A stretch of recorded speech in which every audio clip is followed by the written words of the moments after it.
disculpen lo propio de estas interrupciones por nuestras fallas eléctricas, pero aquí estamos, incluso un poco de problemas con la laptop, pero bueno, tratando de hacernos llegar, como siempre, a toda esta concurrencia de hoy en la tarde, noche de hoy.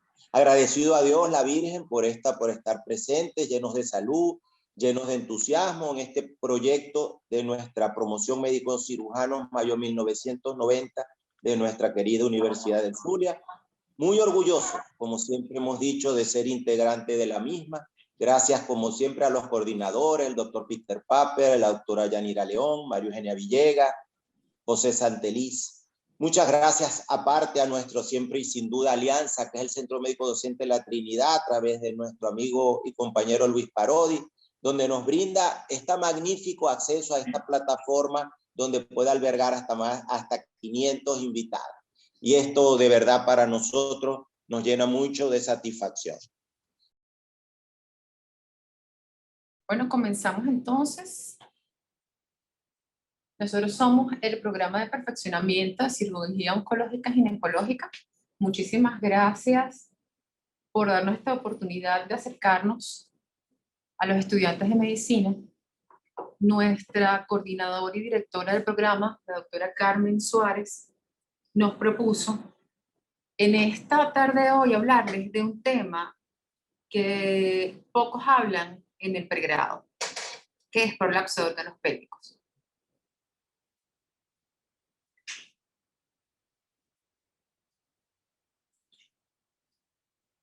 Y fíjense que me dice André, vamos a dar este tema de una manera fluida, corta, fresca y que se entienda.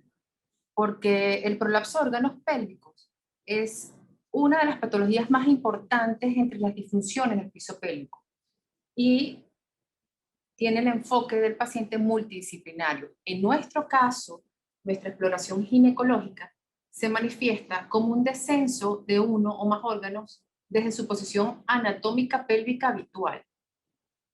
Entonces vamos a ver descenso de útero, vagina, uretra, vejiga, recto y colon sigmoides. Y ese prolapso va a tener el nombre según el órgano que se descienda. Entonces vamos a ver prolapso de útero, histeroceles, en este caso es un histerocele grado 4 y en este caso un histerocele grado 2. Ya vamos a ver más adelante cómo lo vamos a clasificar y cómo ustedes van a poder clasificar. Cuando se desciende la vagina, lo vamos a llamar un colpocele o vaginocele. Cuando desciende la uretra o la vejiga, lo llamamos cistocele o colpocistocele o colpocisto-uretrocele. Cuando tenemos el recto y el colon descendido, lo llamamos rectocele, duglocele. ¿Ok? Entonces, estos órganos estos órganos pélvicos están divididos en compartimientos para entender un poco la fisiopatología de cómo se hace en la etiología de estos prolapsos. Tenemos 3 compartimientos principales. El compartimiento anterior, entonces, si los órganos prolapsados son la vejiga y la uretra. El compartimiento medio o apical, en donde los órganos prolapsados son el útero y la vagina, y el compartimiento posterior, que en este caso, el órgano prolapsado, como lo vimos, es el recto. Queremos que se entienda la pelvis como un sistema dinámico, no solo como la anatomía descriptiva que lo solemos estudiar en los libros de anatomía, sino es un sistema funcional y dinámico donde tenemos sistemas de sostén, que son los huesos y músculos, sistemas cohesivos, que son las fascias en cada compartimiento, y sistemas de suspensión, que son los ligamentos, que ya los vamos a ver a grosso modo. Como les venía diciendo que el suelo pélvico es un sistema de músculos, ligamentos y fascias, todo eso nos introduce a un concepto de estática pélvica. Cuando nos dicen en bromas que las mujeres somos complicadas, nosotros vemos evidencia, incluso científica, de que es así porque nuestra vagina y nuestra pelvis tiene un sistema, una forma vectorial de fuerzas que hacen una estática pélvica muy particular. Tanto que nos han ayudado para entender los prolapsos de órganos pélvicos arquitectos, biofísicos e ingenieros mecánicos. Este esquema que les traigo acá es para que ustedes se den cuenta de la estática pélvica de la vagina, del recto y del sacro, y todas se unen en un punto, que es el pubis y el cuerpo del perineo. Hay un término en prolapso de órganos pélvicos que se llama la tensigrividad. ¿Qué es eso? Es la tensión que se produce en el cuerpo perineal. No voy a profundizar en esto, solo quiero que se lleve la idea de que nuestro diafragma pélvico es una estructura donde tiene un autobalance de fuerzas estáticas con funcionalismo y dinamismo. Cuando hay un defecto de cualquier elemento, tanto de sostén como de suspensión o como de cohesión, es donde vemos la patología.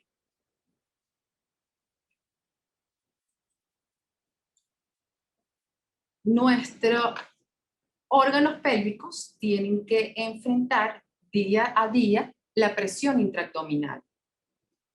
Y esto es el término que estábamos hablando, que el cuerpo perineal y el diafragma urogenital es capaz de ser flexible para aguantar fisiológicamente un embarazo y un trabajo de parto, es resistente para soportar las presiones intraabdominales independientemente de nuestros hábitos diarios, y es lo suficientemente coercible para, a pesar de las fuerzas intraabdominales y de la flexibilidad que tenga, volver a su punto óptimo anatómico.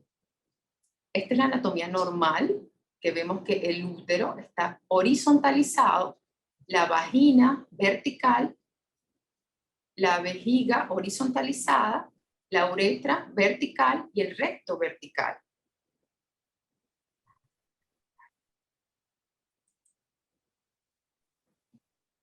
Entre los sistemas de suspensión de Lance, dividió esos niveles, esos soportes de la pelvis en 3 niveles para entenderlo mejor. El nivel de soporte superior, el vaginal medio y el vaginal distal.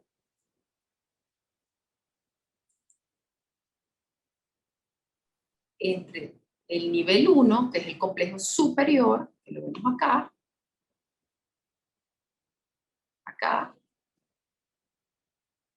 recuerden, esta es la misma imagen de los compartimientos, el compartimiento anterior, el compartimiento medio, el compartimiento posterior, y aquí en amarillo vemos el nivel 1, que están los ligamentos útero-sacro y el ligamento cardinal, el nivel 1 de suspensión.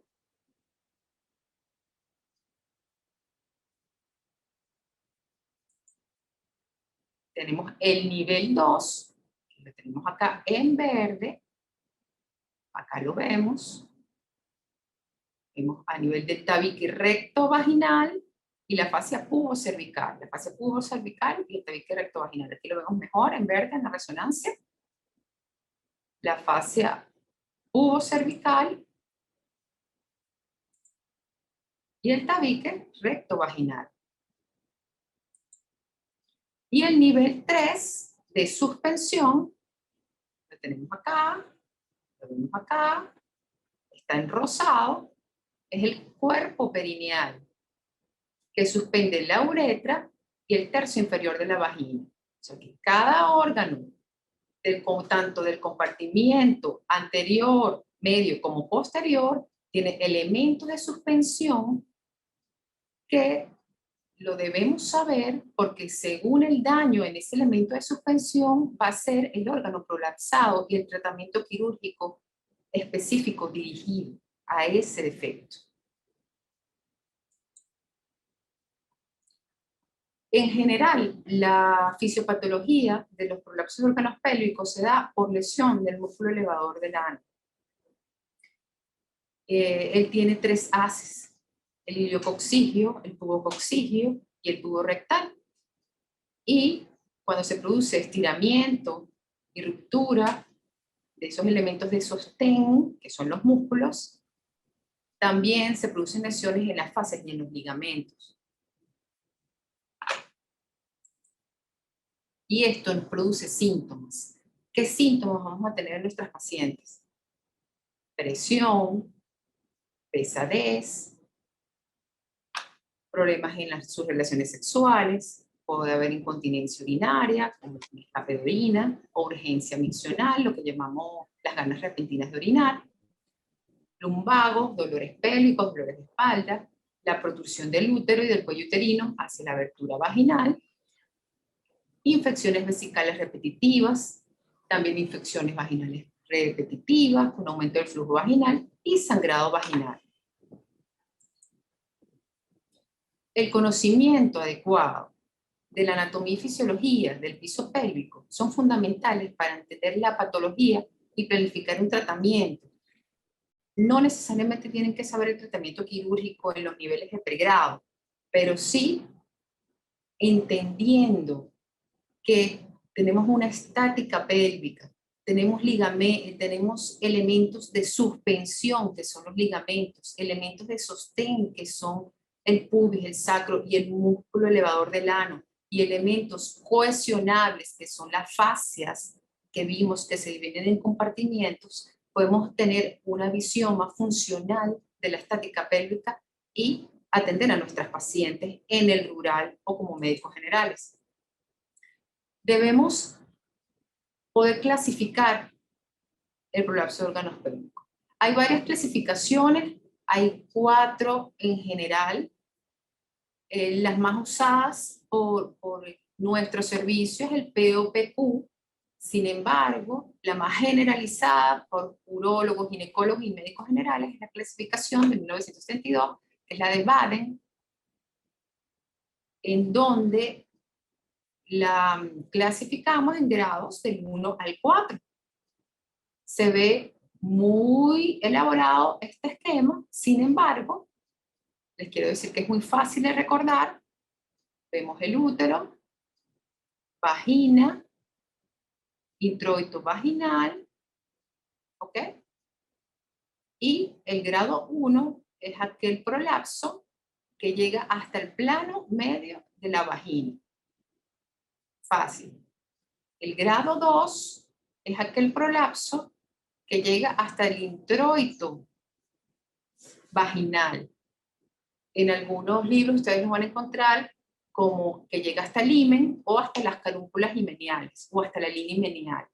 Es igual, ya sea en el introito vaginal, línea himenial, carúnculas himeniales o himen. Ese es el grado 2. Y los demás grados, grado 3, grado 4, es todo lo que está por fuera del introito vaginal o de las carúnculas himeniales. En vista a que hay residentes también de ginecología, me gustaría explicarles que el POPQ, que es esta clasificación, no es tan difícil como pensamos, ¿ok? Es sencillamente una clasificación de 6 puntos vaginales. Dice, sí, claro, 6 puntos es muchísimo, pero no es difícil de recordar, porque son 3 anteriores y 3 posteriores. Los demás son unas tomas de referencia que se hacen por fuera, en el hiato, en el pubis, pero los que implican prolapso son 6, que son 3 anteriores, AA, BA y C, y 3 posteriores, AP, BP y D.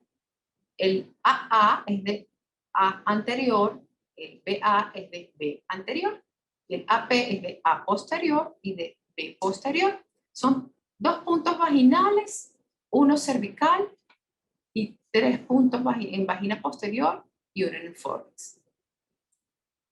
No voy a profundizarme en este tema. Si los residentes de posgrado quieren que profundicemos, nuestra coordinadora nos dirá y le daremos una clase, porque de POPQ es una clase. Pero lo que sí debemos saber todos es que esta clasificación nos indica qué punto en específico está prolapsado para saber qué tratamiento quirúrgico vamos a aplicar. En este caso, les puse aquí, tenemos una rotura del anillo pericervical, un prolapso en compartimiento anterior y se le hizo una colporrafia anterior.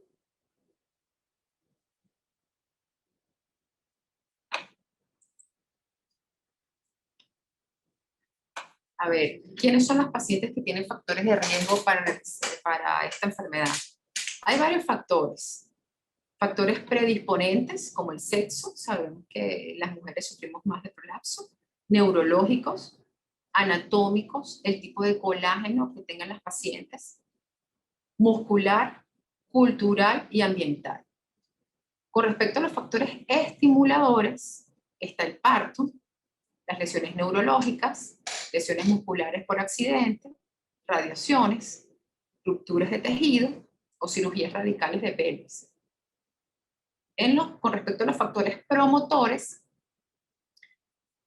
tenemos constipación, la profesión de las pacientes, si hacen ejercicio o no, si tienen un índice de masa corporal por encima de 25 en el caso de la obesidad, si han tenido muchas cirugías pélvicas previas, si tienen enfermedades pulmonares, si son fumadoras, a qué edad tuvieron su menopausia, si sufren de infecciones recurrentes y qué medicamentos toman normalmente las pacientes. Estos factores promotores van a influir en la anamnesis cuando estemos diagnosticando el prolapso, porque en prolapsos grado 1, por ejemplo, que no son quirúrgicos, es importante cambiar los hábitos de vida de las pacientes, en los que incidiremos en los factores promotores. Y tenemos factores descompensadores como el envejecimiento, la demencia, las debilidades motoras, el medio ambiente y los medicamentos que toman las pacientes también. ¿Qué podemos hacer ginecología de repente para decirle un stop a los prolapsos? Para que en 20, en 30 años nuestras pacientes disminuya esa frecuencia que es de aproximadamente 11 a 30% de tener un prolapso después de los 50 años. Hay estudios en medicina basada en evidencia que está claramente establecido el riesgo de prolapso genital con el número de partos vaginales. A mayor número de partos vaginales, mayor prolapso.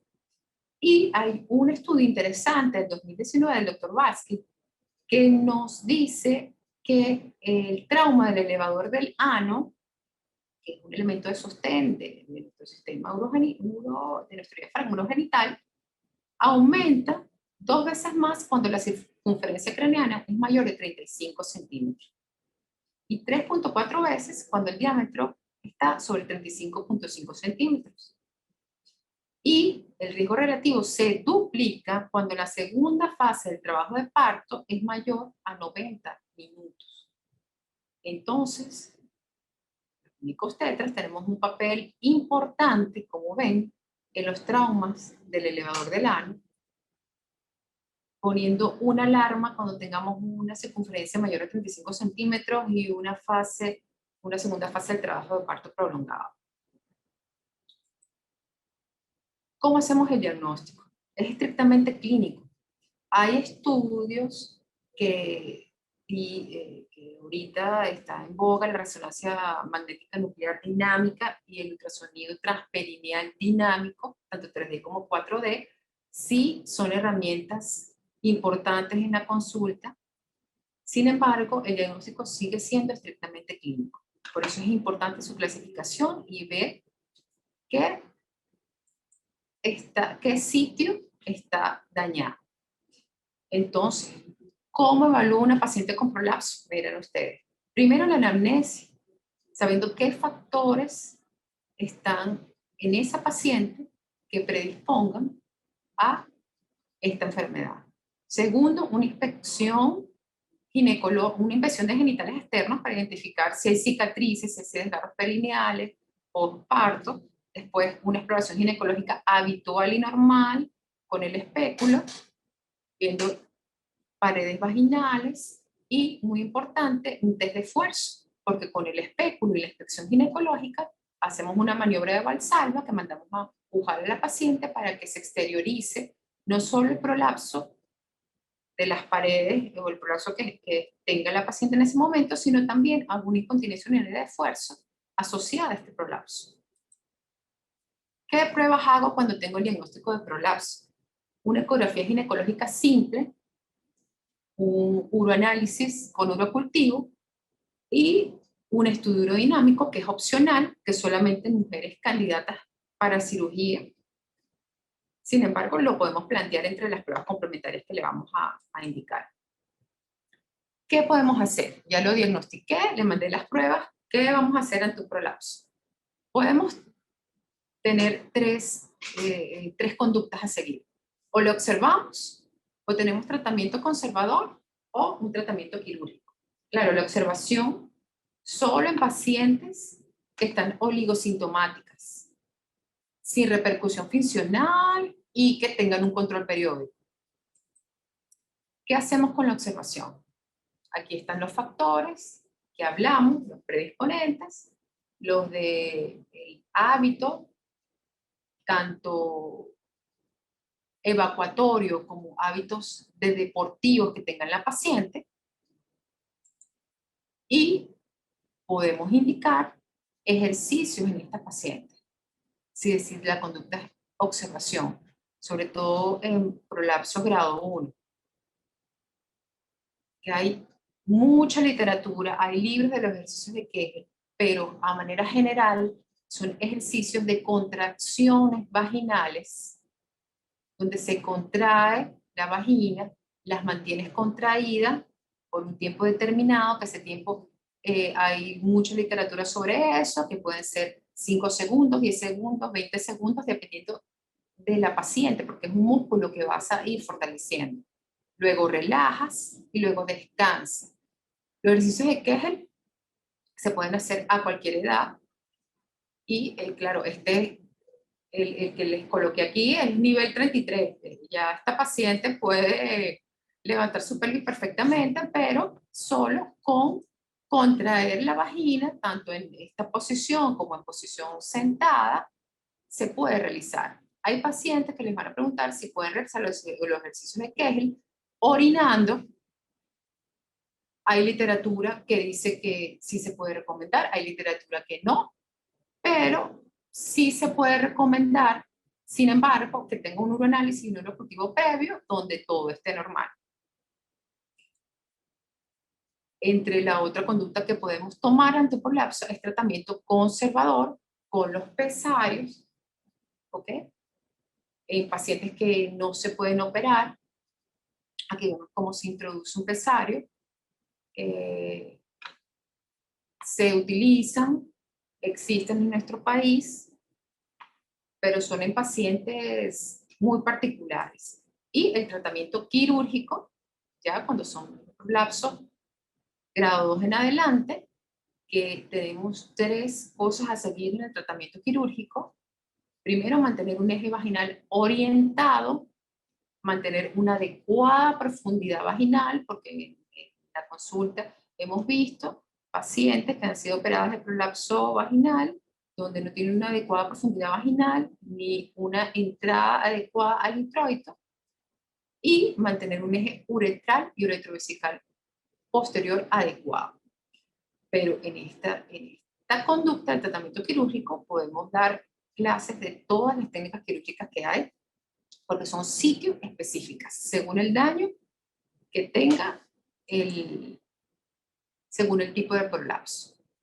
Entonces, aquí les traigo unas fotitos ya ha dado el seminario, ya ha dado la clase, ustedes deben saber que este prolapso es un prolapso de vagina, colposele, que este prolapso es un prolapso de útero, que fíjense que sobresale del introito, aquí está el cervix, y que esto, no todo lo que sale de la vagina y protruye de ella es un prolapso.